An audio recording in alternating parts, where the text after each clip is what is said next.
Video like जरूर कर लीजिए और ऐसे वीडियो लगातार फ्री में पाने के लिए चैनल को तुरंत सब्सक्राइब कर लीजिए और बेल आइकन को जरूर टैप कर लीजिए ताकि आगे भी सारे वीडियो आपको मिलते रहे। यूट्यूब में फॉलो करते हैं तो प्लीज ये वाला फ्री टेलीग्राम चैनल जरूर ज्वाइन कर लीजिएगा। सारे नोटिफिकेशन सारे अपडेट यहीं पे आते हैं, ध्यान रखिए।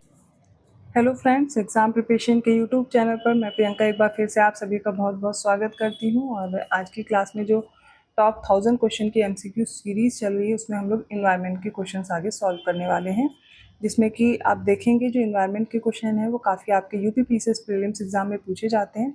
इसके अलावा लगभग 900 तक क्वेश्चन हम लोग सॉल्व कर चुके हैं जो कि आपके एग्जाम पॉइंट ऑफ व्यू से इंपॉर्टेंट हैं। आपने अगर उन्हें नहीं देखा है तो पिछली क्लासेस ज़रूर देख लीजिए। सब्जेक्ट वाइज 100 क्वेश्चंस लिए हैं मैंने, वो करवाए हुए हैं।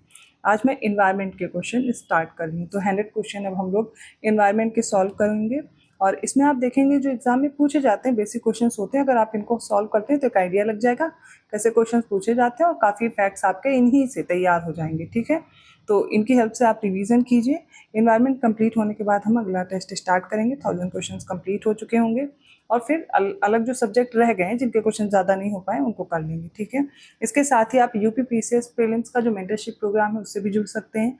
मात्र 499 रुपये में आपको हाई शॉर्ट नोट्स रिवीजन के लिए दिए जा रहे हैं सब्जेक्ट वाइज क्लासेस के साथ, और आपको जो डेली टारगेट बेस्ड हैं वो भी शॉर्ट नोट्स मिल जाएंगे। तो उनके साथ आप रिवीजन के साथ साथ जो आपको सीसेट और जीएसएस के फुल लेंथ मॉक टेस्ट भी मिलेंगे। मंथली रिवीजन कर सकते हैं करंट अफेयर्स का। ये उनके लिए है जो पेड कोर्स लेना चाहते हैं, इंटरेस्टेड हैं और उनको इधर उधर भटकना नहीं है और एंड टाइम पे रिवीजन के लिए सफिशिएंट मटेरियल मिल जाए।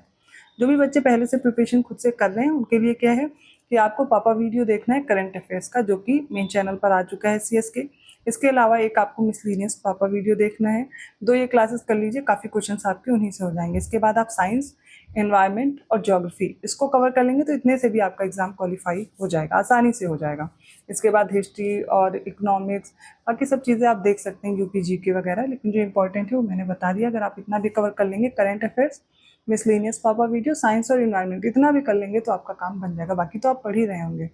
तो ये सब आपके कोर्स से रिलेटेड जानकारी है। इससे अलावा भी इसके साथ भी अगर आप यूपीएसआई, जीआईसी, एलटी, क्योंकि कई एग्जाम्स होते हैं आपके क्वालिफिकेशन के अकॉर्डिंग, अगर आप वो भी प्रिपेयर कर रहे हैं तो उसके लिए क्या करना है, आपको ज्ञान सर एजुकेशन ऐप डाउनलोड करना है। प्रैक्टिस बैच आपको मात्र 99 रुपये में मिलेंगे और यूपीएसआई का तो पूरा कोर्स ही है 99 का और 49 का प्रैक्टिस बैच है। तो आप जो भी ज्वाइन करना चाहते हैं ज्ञान सर डिस्काउंट कूपन कोड ज़रूर अप्लाई कीजिएगा, आपको डिस्काउंट मिल जाएगा। ठीक है, तो चलिए आज की क्लास स्टार्ट करते हैं जिसमें हमें क्वेश्चन सॉल्व करने हैं इन्वायरमेंट के। पूरी क्लास देखिए, आपका क्या स्कोर रहा कमेंट करके ज़रूर बताइएगा। बाइलिंगुअल है, हिंदी इंग्लिश वालों को प्रॉब्लम नहीं होगी। अभी तक आपने जो भी क्वेश्चन सॉल्व किए हैं, अगर नहीं किए हैं तो प्लेलिस्ट में ऐड कर दे रही हूँ, उसमें रिवाइज ज़रूर कर लीजिएगा। ठीक है, एंड टाइम पे एग्जाम टाइम में ये क्वेश्चंस आपको काफ़ी हेल्प करेंगे। चलिए आज की क्लास देखते हैं। तो सबसे पहला क्वेश्चन क्या है, arrange the options given below in the correct order. आपको सही क्रम में व्यवस्थित करना है जिसमें ऑर्गेनिज्म है, कम्युनिटी है, पॉपुलेशन है और इकोसिस्टम है। जीव, समुदाय, जनसंख्या और पारिस्थितिक तंत्र है। तो देखिए सबसे पहले क्या होंगे, ऑर्गेनिज्म, जो भी लिविंग बॉडी है। ठीक है, साइंस में हम उनको ऑर्गेनिज्म बोलते हैं और इसको मैं अलग से साइंस में आपको एक्सप्लेन भी करूँगी। तो सबसे पहले तो ऑर्गेनिज्म होगा, नंबर 1 लिखिए। अब बहुत सारे ऑर्गेनिज्म अगर मिलेंगे तो क्या बनेगा, फिर वो हो जाएगा पॉपुलेशन। ठीक है, एक पॉपुलेशन, सेम टाइप के ऑर्गेनिज्म जब मिलते हैं तो आप देखेंगे स्पीसीज एक ही जैसे मिलते हैं तो थोड़ी सी पॉपुलेशन, जनसंख्या, बहुत सारे लोग एक ही जगह रह रहे हैं, क्या पॉपुलेशन हो जाती है उनकी अपनी। तो कोई भी ऑर्गेनिज्म है उससे मिल करके क्या बनेगा, पॉपुलेशन बनेगा। ठीक है, तो थर्ड वाला जो है इसको हम सेकंड कर देंगे। और बहुत सारी पॉपुलेशन, जनसंख्या मिल करके एक कम्युनिटी बनाती हैं। तो अब क्या हमारे पास ऑप्शन होना चाहिए, ये 3 कम्युनिटी, और ये सारी समुदाय मिल करके एक पारिस्थितिक तंत्र बनाते हैं 4। तो इसका राइट आंसर होगा, अगर इसको अरेंज करें 1 3 2 4 हमें दिया गया ऑप्शन बी में। ठीक है, ऑप्शन बी करेक्ट होगा। ये आपको पता होगा कि बहुत सारी सेल्स मिल करके, ग्रुप ऑफ सेल्स मिल करके एक ऑर्गेनिज्म बनाती हैं।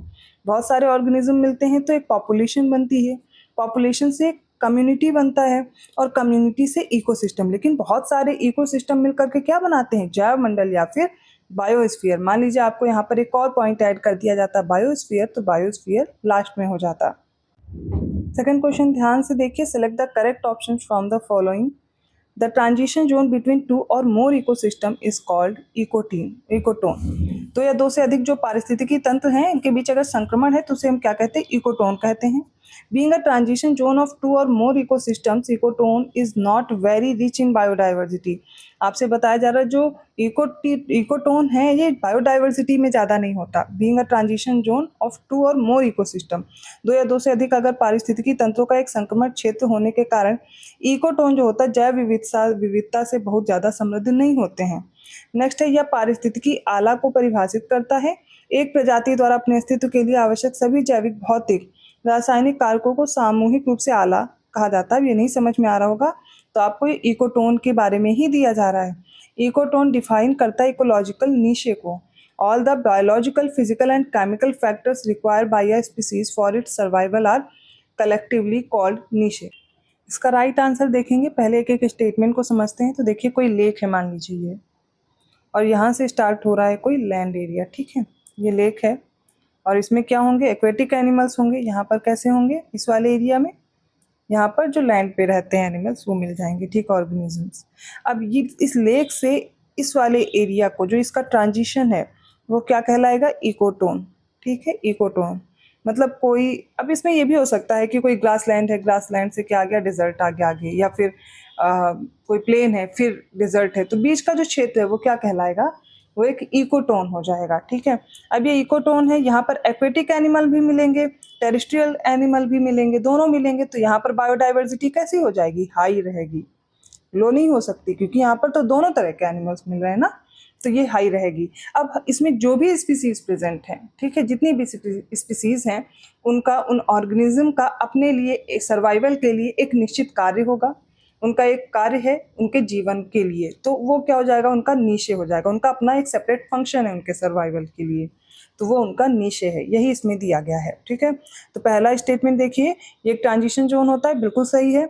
Being a transition zone of two or more ecosystem, ecotone is not very rich in biodiversity, ये गलत है, इनकी बायोडाइवर्सिटी ज़्यादा होती है।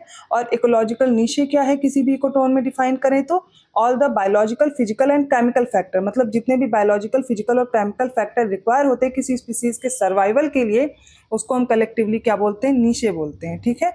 ये भी करेक्ट है। तो कौन सा 1 और 3 ऑप्शन सी में दिया गया, यही सही होगा। थर्ड क्वेश्चन देखते हैं।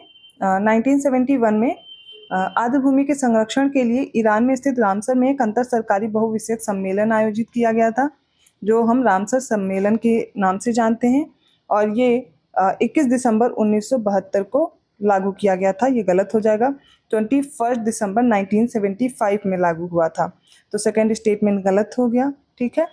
नेक्स्ट है, वर्तमान में रामसर कन्वेंशन के तहत भारत में अंतर्राष्ट्रीय महत्व को 75, ये भी गलत दिया गया है, 75 नहीं है, बढ़कर के ज़्यादा हो गई, 91 है आई थिंक। अभी खींचन, फलोदी और मेनार वेटलैंड शायद ऐड किए गए राजस्थान के, 2 और नए, तो 91 है, देख लीजिएगा अगर इसमें और भी कोई चेंज हुआ है, नए ऐड हुए हैं, अदरवाइज इतने ही हैं। तो यहाँ पर जो राइट आंसर है वो केवल एक है, हमें किसी भी ऑप्शन में नहीं दिया गया, इसलिए हम अलग से इसको याद कर लीजिए, केवल पहला स्टेटमेंट करेक्ट होगा, ठीक है। राइट आंसर है 1। और यूपी में कितने, 10 रामसर साइट्स हैं, वो मैंने आपको कराए हुए हैं। फोर्थ क्वेश्चन देख लीजिए, नीचे दिए गए कथनों पर विचार करें। 2 पर्यावासों की सीमा पर समुदाय या समष्टि की संरचनाओं में होने वाले परिवर्तन को कोर प्रभाव कहा जाता है।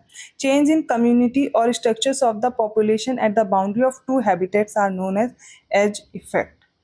वह क्षेत्र जहाँ कोई जीव दैनिक या आवधिक आधार पर निवास तथा विचरण करता है उसे गृहपरास के रूप में जाना जाता है।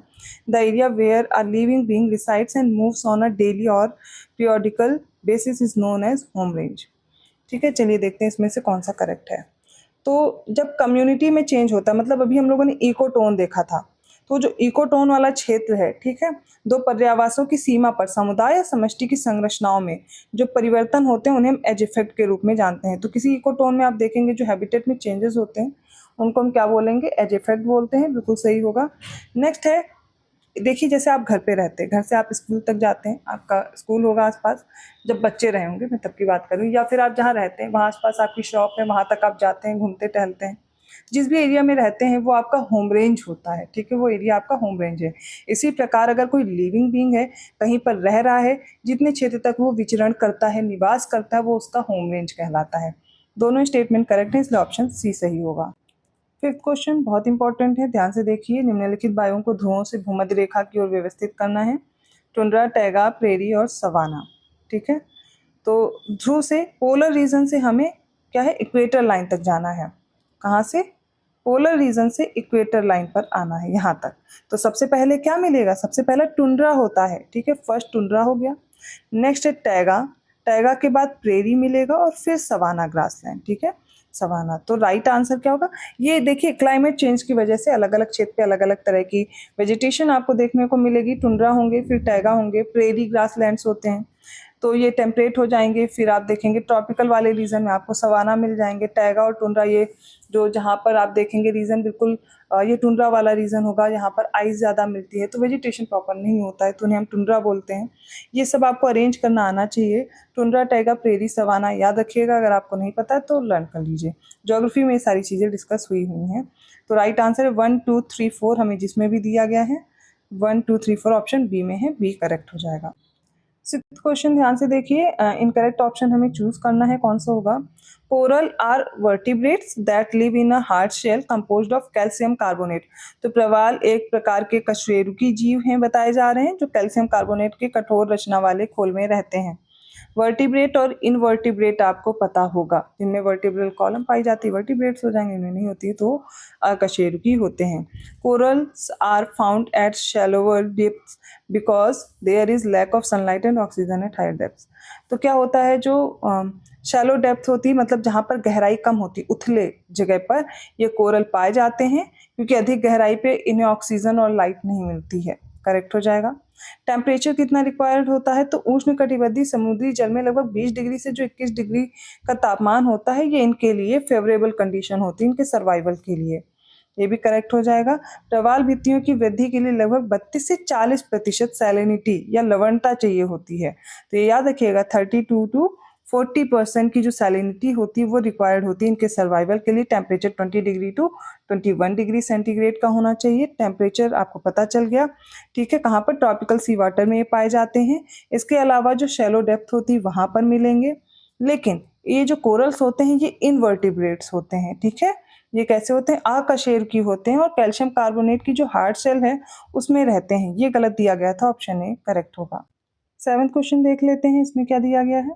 तो सही उत्तर हमें बताना है। उष्णकटिबंधीय सवाना बायोम की मिट्टी नमी विचलन के प्रभाव, आग, मिट्टी के पोषक तत्वों तथा शाकाहारी जंतुओं के द्वारा संशोधित होती रहती है। The soil moisture in a tropical savanna biome is modified by the effect of moisture diversion, fire, soil nutrients and herbivores. तो उष्णकटिबंधीय जो सवाना बायोम होता है, इसमें क्या बताया जा रहा है, जो नमी विचलन के प्रभाव, आग, मिट्टी, पोषक तत्व, शाकाहारी जंतुओं द्वारा यहाँ पर क्या होते हैं, इनमें डाइवर्जन होता रहता है, मॉडिफाइड होते रहते हैं। जो सवाना बायोम है इनकी बात हो रही है। नेक्स्ट है C2 types of grasses are abundant in tropical savanna biome which maintain a high level of primary productivity even with little soil moisture. तो उष्णकटिबंधीय जो हैं यहाँ पर बायो में बताया जा रहा है C2 टाइप की ग्रासेस पाई जाती हैं, ये गलत होगा। C4 प्रकार की घास की मात्रा प्रचुर मात्रा में होती है, जो कि थोड़ी मिट्टी, जो थोड़ी सी नमी के साथ भी क्या करते हैं, हायर प्रोडक्टिविटी देते हैं, ठीक है, primary productivity even a little soil moisture भी इनका हाई लेवल होता है। तो ये गलत हो जाएगा। C4 टाइप की ग्रासेस याद रखिएगा। ये C4 टाइप की ग्रासेस क्या होती हैं, क्योंकि देखिए इनको बहुत कम नमी भी होगी ना तो भी अच्छे से ग्रो कर जाती हैं। नेक्स्ट है the grass system is well developed in the tropical savanna bio. तो उष्णकटिबंधीय सवाना बायो में घास प्रणाली सुविकसित होती है। ये सही दिया गया, फर्स्ट और थर्ड करेक्ट होगा और वो हमें ऑप्शन सी में दिया गया है। 8th क्वेश्चन देखिए, दो स्टेटमेंट है उष्णकटिबंधीय और उपोष्णकटिबंधीय। इन क्षेत्र में पाए जाने वाले तटों, ज्वार नदमुखों, ज्वारी क्रीक, पशजल, लगून, पंख जमावों को आमतौर पर मैंग्रोव के रूप में वर्गीकृत किया जाता है। कोस्ट एस्चुरीज जो हैं, कोस्ट हैं, टाइडल क्रीक्स हैं, back water, lagoons, mud deposit found in tropical and sub tropical regions are generally classified as mangroves. तो मैंग्रोव आपको पता होगा कि ज्वार नदमुख हो या ज्वारी क्रीक हो, लगून है, जहाँ पर भी जो वाटर अंदर फिल हो जाता है, खारा पानी जहाँ पर रहता है, तो वहाँ पर ये जो एक खास तरह की वनस्पति उगाती है उसे हम मैंग्रोव बोलते हैं। The development of mangrove vegetation is more in fresh water than in brackish water. खारे पानी की तुलना में ताजे पानी में मैंग्रोव वनस्पति का विकास अधिक होता है। ये गलत तभी मैंने बताया कि जहाँ भी खारा पानी होगा वहाँ पर मैंग्रोव वनस्पति अधिक पाई जाती है, ठीक है, नेचुरल वाटर में आपको ये नहीं मिलेंगे, फ्रेश वाटर में। तो राइट आंसर केवल पहला है, इसलिए ऑप्शन ए करेक्ट हो जाएगा। 9th क्वेश्चन देखते हैं। 3 स्टेटमेंट है हमारे सामने, कौन से करेक्ट है बताना है। Due to less rainfall in the grassy terrestrial biome, limited amount of water is available due to which trees are not able to replace grasses in this area. तो घास स्थली बायोम में कम वर्षा के कारण सीमित मात्रा में पानी उपलब्ध होता है, जिसके कारण इस क्षेत्र में पौधे घास को प्रतिस्थापित नहीं कर पाते। पौधों की ग्रोथ के लिए क्या चाहिए होता है, उनको वाटर रिक्वायर्ड होता है और सनलाइट प्रॉपर चाहिए होती है। लेकिन जब वाटर लेस रेनफॉल होगा तो वो ग्रासेस को यहाँ से हटा नहीं पाएंगे अपनी ग्रोथ के लिए। जब उनका ग्रोथ ज़्यादा होगा तो जाहिर सी बात है ग्रासेस कम होने लगेंगे, लेकिन इसीलिए यहाँ पर ग्रासेस ज़्यादा होती हैं। ठीक है, तो पहला स्टेटमेंट बिल्कुल सही है। Due to less rainfall in the grassy terrestrial biome, trees are found scattered here in very limited quantities. तो इसमें बताया जा रहा है जो घास स्थली बायोम है, कम वर्षा होती है, यहाँ पौधे बहुत सीमित मात्रा में बिखरे हुए पाए जाते हैं। तो यहाँ पर पौधे सीमित मात्रा में बिखरे हुए पाए जाते हैं, बिल्कुल सही दिया गया है, क्योंकि यहाँ पर रेनफॉल बहुत कम होता है। फिर है the recurrence of fire in the grassy terrestrial biome is negligible. घास स्थली बायोम में आग लगने की पुनरावृत्ति ना के बराबर होती है, तो गलत है। यहाँ पर देखिए नमी कम है, बारिश कम हो रही है।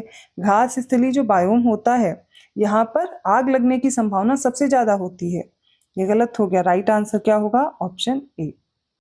10th क्वेश्चन देख लेते हैं। निम्नलिखित में से इनकरेक्ट ऑप्शन चूज करना है। बायोलॉजिकल ऑक्सीजन डिमांड से रिलेटेड, कई बार क्वेश्चन आया ना यहाँ से, इसको अच्छे से समझिए। यदि प्रति लीटर जल में मिलीग्राम ऑक्सीजन में व्यक्त किया जाता है, मतलब ये जो बीओडी है इसको कैसे एक्सप्लेन करते हैं, it is expressed in milligrams of oxygen per litre in water. Correct है, हमें इनकरेक्ट बताना है। The amount of population of water is measured through BOD. अगर वाटर पोल्यूटेड है इसको हम कैसे मेजर करेंगे, बीओडी से। BOD is mostly used in waste water treatment plants, ये भी सही है। A high level of BOD means that a large amount of organic matter present in water requires a little oxygen to decompose. BOD के उच्च स्तर का क्या मतलब है कि जल में बड़ी मात्रा में मौजूद कार्बनिक पदार्थ को अपघटित करने के लिए थोड़ी ऑक्सीजन की आवश्यकता है। तो ये बिल्कुल अपोजिट दिया गया है। अगर उच्च स्तर BOD है इसका मतलब क्या होगा, अगर कार्बनिक पदार्थ अधिक मात्रा में है तो उनको विघटित भी तो करना होगा, तो उनको डिकम्पोज करने के लिए उतनी ही ज्यादा ऑक्सीजन की आवश्यकता होती है, इसलिए ये गलत हो गया और यही हमारा सही उत्तर है। ठीक है, तो आज के क्वेश्चंस कंप्लीट होते हैं, कल से क्लासेस में एक्स्ट्रा क्वेश्चंस ऐड हो जाएंगे। एनवायरनमेंट की क्लास कैसी लगी आपको, इसके थ्रू आपके एनवायरनमेंट के काफ़ी फैक्ट्स क्लियर हो जाएंगे। तैयार करते रहिए, हर एक लाइन में आपके लिए क्वेश्चन छुपा हुआ है। ठीक है, तो तैयार करिए इनको, और आपका क्या स्कोर रहा कमेंट करके बताइएगा। वीडियो अच्छा लगा तो लाइक करना मत भूलिए, चैनल को अभी तक सब्सक्राइब नहीं किया है कर लीजिए, और हाँ, ज्ञानसर एजुकेशन ऐप जरूर डाउनलोड कर लीजिए, उसमें आपको फ्री मॉक टेस्ट भी अवेलेबल कराए गए हैं, उनको भी सॉल्व करते रहिए, अपना स्कोर देखते रहिए। मैं मिलती हूँ अगली क्लास में, तब तक के लिए धन्यवाद।